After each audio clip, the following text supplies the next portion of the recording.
Today on Project Shop, we're going to be removing and replacing the pressure line coming off the side of the power steering pump on this 99 F350 7.3 diesel. The line blew off literally as I was backing in my driveway, so thank God I was home. I'm pretty sure this is the line that goes up to the brake booster.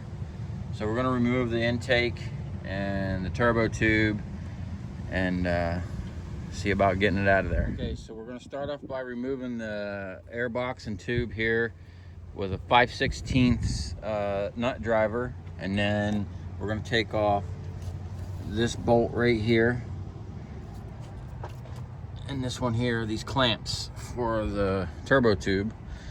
We're going to try to do it quick because it's looking hella crazy out here in South Florida today.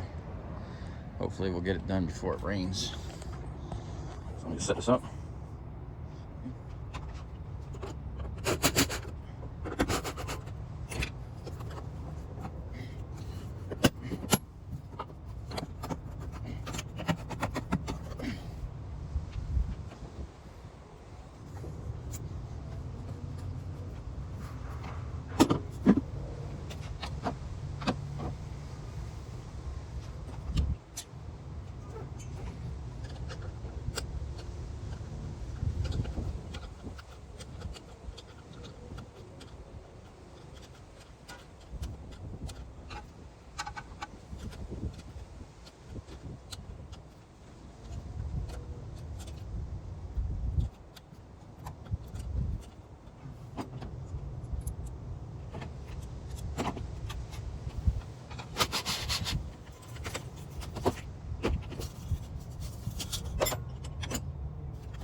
Okay, now we can get a better view of the line that blew off, and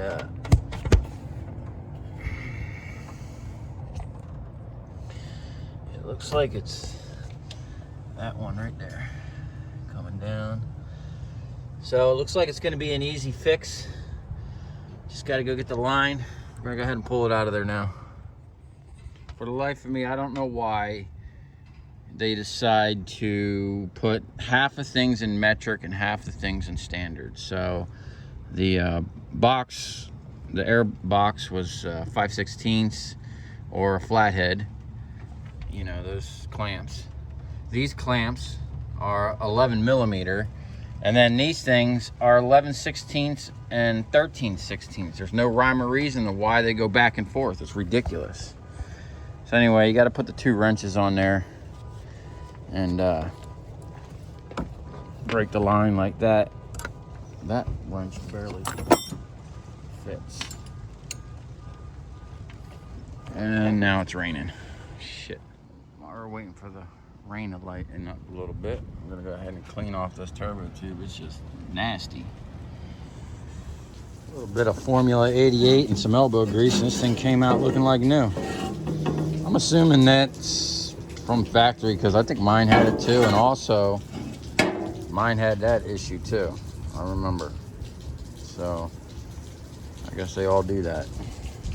But it just poured, stopped raining. I'm gonna get back at it now.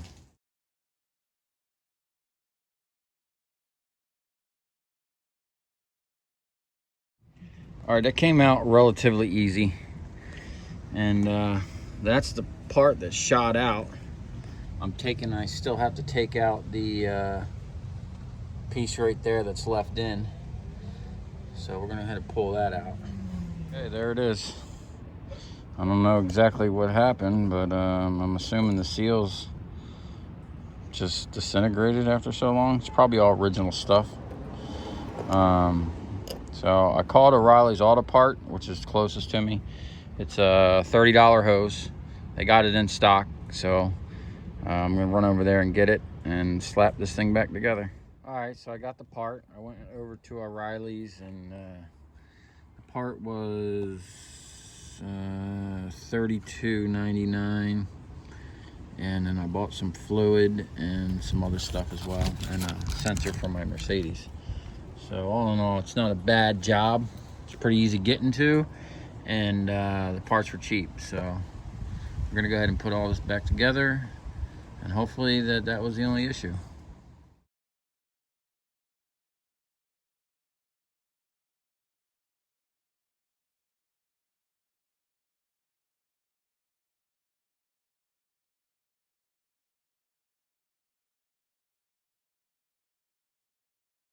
I really don't like the fitment of that. Seems like it's touching. I'm gonna put the turbo tube on and make sure everything clears, and fill it with oil and start it up, make sure it don't leak, and then I'm probably gonna just tweak that a little bit so that it's not on that, you know, chafing that hose like that.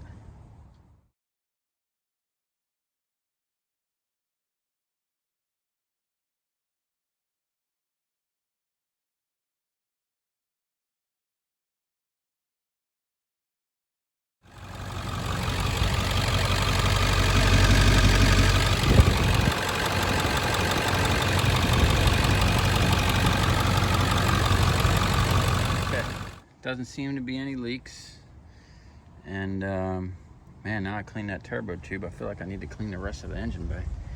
Anyway, I'm gonna put the intake back on and take it for a ride down the road and make sure. I'm pretty sure this is self-bleeding. It should bleed all the air out. I can hear the air in there now, so we'll get this buttoned up and then take it for a ride. All right, so we got it all buttoned up. I took it for a ride. There's no leaks, everything's good.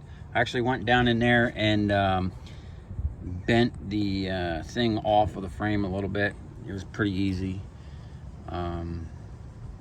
So wasn't a bad job. About $35 in parts. Took half a quart of power steering fluid.